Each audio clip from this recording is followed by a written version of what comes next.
Bonjour, permettez-moi de vous introduire à un chapitre crucial de l'histoire française, marqué par les tumultes politiques et sociaux. Avant l'avènement de Charles X, la France a été témoin d'une séquence d'événements majeurs, notamment la Révolution française de 1789 et l'ère napoléonienne, qui ont profondément modélé le paysage politique. La Révolution de 1789 a renversé l'ordre établi, balayant la monarchie absolue au profit idéaux républicains. Napoléon Bonaparte a ensuite instauré le Premier Empire, apportant stabilité et centralisation, mais aussi des restrictions aux libertés individuelles. Cependant, avec la défaite de Napoléon à Waterloo en 1815, la France a connu une période de restauration monarchique. Ensuite, le règne de Louis XVIII a marqué le début de cette restauration, mais son successeur, Charles X, a hérité d'un contexte politique complexe.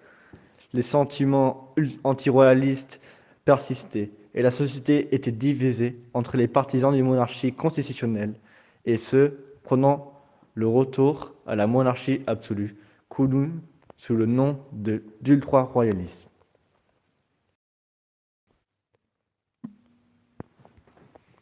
Mesdames et messieurs, explorons en profondeur le règne de Charles X, le dernier monarque de la branche aînée des Bourbons en France, de 1824 à 1830.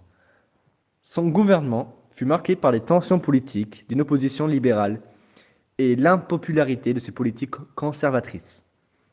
La charte de 1814, établissant la monarchie constitutionnelle, a été contestée. Ceci a déclenché un climat politique précaire. L'accumulation de ces défis s'est produite lors des Trois Glorieuses de juillet 1830, entraînant l'abdication de Charles X et l'avènement de la monarchie de Juillet sous Louis-Philippe. Charles X, lui, sous le nom de Charles-Philippe de France, comte d'Artois, a accédé au trône le 16 septembre 1824. Succédant à son frère Louis XVIII, son règne représente le dernier chapitre de la domination des Bourbons en France, caractérisé par un engagement envers l'ultra-royalisme. Pour celles et ceux non familiers avec ce terme, l'ultra-royalisme est un mouvement conservateur visant à restaurer la monarchie absolue au milieu des tentatives de restreindre les libertés publiques. Les tensions ont abouti aux ordonnances restrictives de 1830 et à la chute de Charles X, marquant la fin de la Restauration et le début de la monarchie de Juillet. Ces ordonnances émises par Charles X en juillet 1830 ont été un mouvement pivot conduisant à sa chute. Publiées pour limiter les libertés publiques et renforcer le pouvoir monarchique, elles ont déclenché un mécontentement général aboutissant aux Trois Glorieuses. Ce mot est les Trois Glorieuses et une série d'événements révolutionnaires du 28 au 29, 3 jours de juillet 1830. Charles X, face à une pression populaire immense, a abdiqué en faveur de son petit-fils, le duc de Bordeaux. Cependant, les partisans de la monarchie constitutionnelle ont préféré placer Louis-Philippe d'Orléans sur le trône, ignorant ainsi la monarchie de Juillet. En abordant les politiques autoritaires de Charles X, une opposition générale émerge, comme on dit, en particulier en réaction aux ordonnances restrictives de 1830. Ce mécontentement a conduit aux Trois Glorieuses et l'abdication de Charles X, marquant la fin de la Restauration et début de la monarchie de Juillet sous Louis-Philippe, symbolisant une transition vers le régime plus libéral. Aussi, la révolution de 1830 est étroitement liée à l'impopularité et aux politiques de Charles X, en tant que dernier roi de la branche, cherchant à rétablir des éléments de la monarchie absolue et à restreindre certaines libertés acquises lors de la Révolution française, sa tentative d'augmenter ses propres pouvoirs et de restaurer les privilèges nobiliaires a suscité une forte opposition. Donc, maintenant, les ordonnances royales de juillet 1830.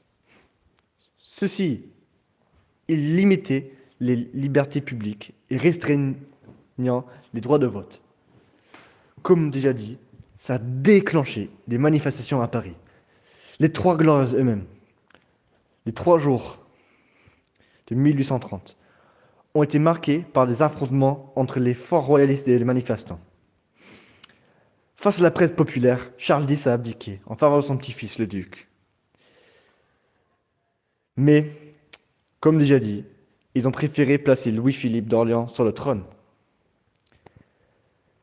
L'abdication de Charles X fait référence à son renoncement officiel au trône en juillet 1830, en réponse aux troubles populaires connus sous le nom de Trois Glorieuses, déclenchés par les ordonnances restrictives qu'il avait émises face à une opposition populaire et à la montée des tensions. Charles X a choisi de renoncer à ses droits au trône en faveur de son petit-fils.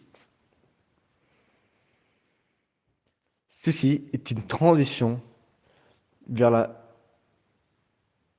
monarchie de Juillet. L'abdication de Charles X a réellement été un moment clé dans l'histoire de la France, surtout au cours de la Révolution de 1830. Le bilan politique de Charles X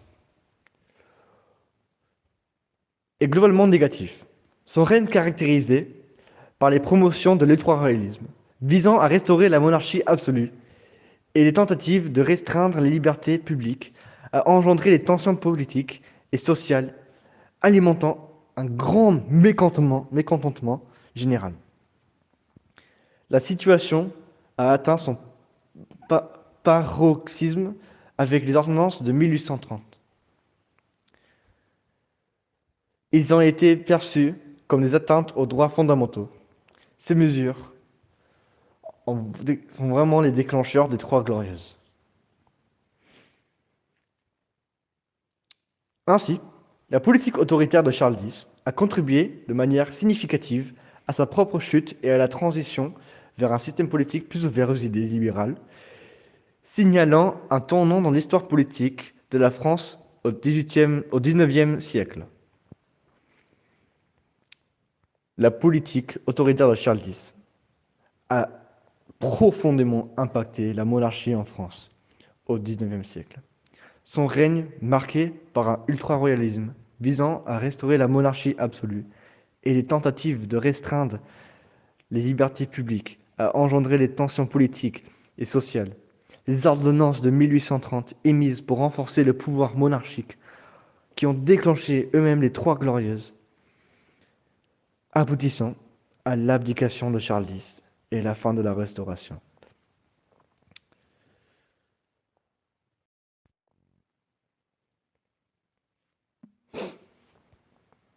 L'héritage de Charles X réside dans le paradoxe et son règne qui, en cherchant à consolider le pouvoir monarchique, a contribué involontairement à l'avènement d'une ère plus démocratique. Les événements de 1830 ont représenté un tournant dans le gouvernement français, soulignant la nécessité d'une approche politique plus équilibrée et sensible aux aspirations populaires. Ainsi, Charles X incarne une période de l'histoire française où les forces du conservatisme se sont heurtées aux aspirations émergentes de la démocratie.